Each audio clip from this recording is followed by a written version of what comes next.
You've probably received thousands of pieces of advice. And for every 5 decent pieces of advice, you might have received 20 bad pieces of advice. And 2 or 3 really great pieces.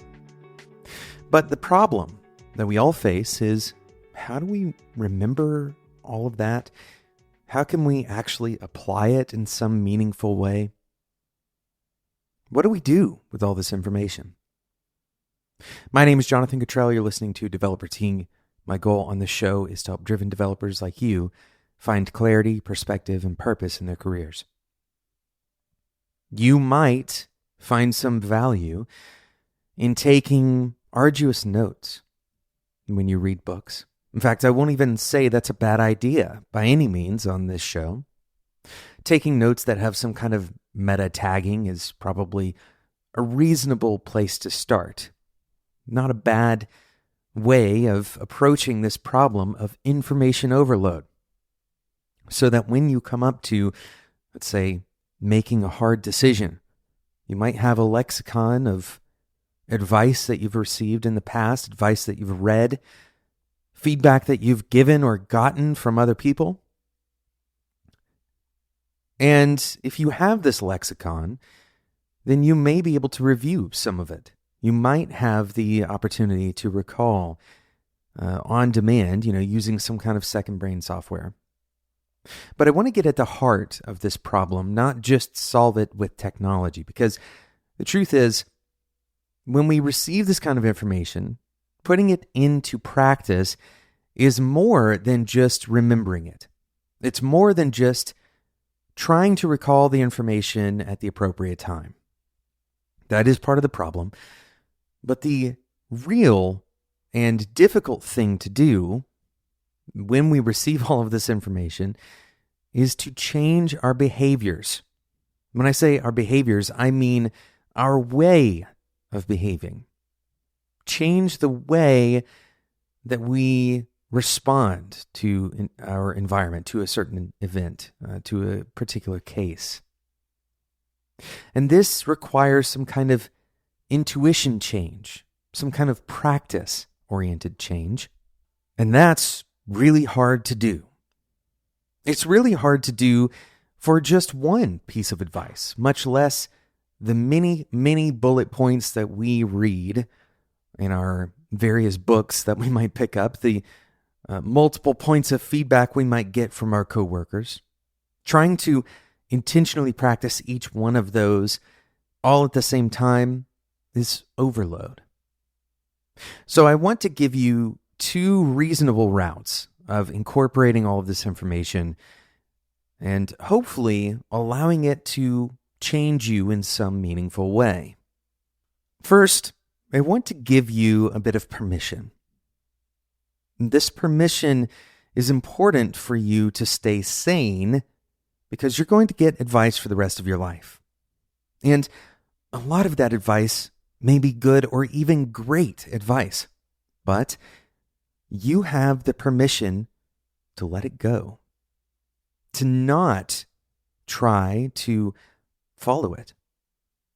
This may seem wild because in our minds, good advice is like a good opportunity.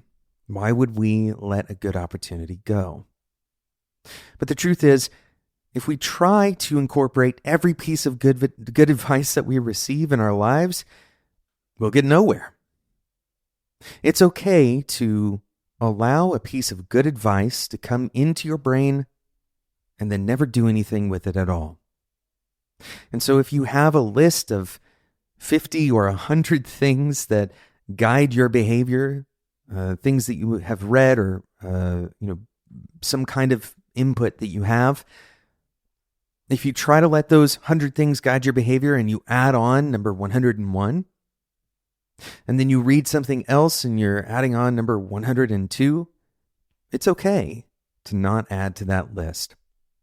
But here is perhaps a better way to manage the advice that you get. We're going to talk about 2 different ones. The first one is something I'm going to call a focus area. Simple idea here is to take an area that you've gotten multiple pieces of advice for, collect the things that you feel are most appropriate, most relevant to your situation in life, maybe the areas that you feel like you want to improve. Maybe you're actually good at something and you want to become absolutely incredible at it. Whatever those things are that are in a kind of collected area, right? Let's say, for example, becoming a more empathetic person. Right? This might be empathy at home. It might include empathy at work. It might include empathy for the world, maybe the future world. Collect all of these things together. And instead of trying to focus on every piece of advice that you've ever gotten all at the same time, focus on this area. Now, this might even still be a little bit of an overload, so it makes sense to focus even on sub-areas. So 2 or 3 pieces of advice, or even one piece of advice, one value that you find that's common amongst the area that you're looking at. Try to allow these things to cross-pollinate with each other, right? The empathy practice that you have for the people at work, you might be able to cross that over into the empathy that you have for your family or your friends. And the idea here is don't allow each piece of advice to stand alone, but rather build a practice, right? A practice that calls on each of these pieces of advice in a given focus area for a period of time. You might focus on something for a week or a month at a time, for example. And during this time that you're focusing on a particular area like empathy, you may release focus for other areas, right? Like major decision making. Maybe you put on hold some of the most important decisions that you need to make in the next couple of months to instead focus on increasing that empathy for a couple of weeks. Now, I want to be clear here that just because you're putting on hold the practice of these other areas of advice or you're focusing on one area doesn't just mean to let go of trying in those other areas. Like, for example, when you move on from intentionally practicing empathy, it doesn't mean you just stop being empathetic overnight. Instead, the idea here is to try to build up some skill through intentional focus in each of those areas. The hope being that that skill intensity or the practical intensity that you're participating in has residual effects, that you kind of gain some muscle memory. And a lot of these things that are otherwise only written down that you're trying to recall now start to make it into an intuitive response. And that's ultimately the goal that we're going after. We're going to take a quick sponsor break, and then I'm going to come back and give you a different approach for incorporating and integrating various pieces of advice and values into your life. Developer Tea is proudly supported by Rollbar. Rollbar is the leading platform that enables developers to proactively discover and resolve issues in their code, allowing them to work on continuous code improvement throughout the SDLC. Rollbar has plans for all situations, from free to large enterprise. With Rollbar, developers deploy better software faster and can quickly recover from critical errors as they happen. You can check out the free ebooks that Rollbar is providing, both how debugging is changing and why developer experience matters and how continuous code improvement can help. Head over to try.rollbar.com/devt. That's try.rollbar.com/DEVTEA. Thanks again to Rollbar for their support of Developer Tea.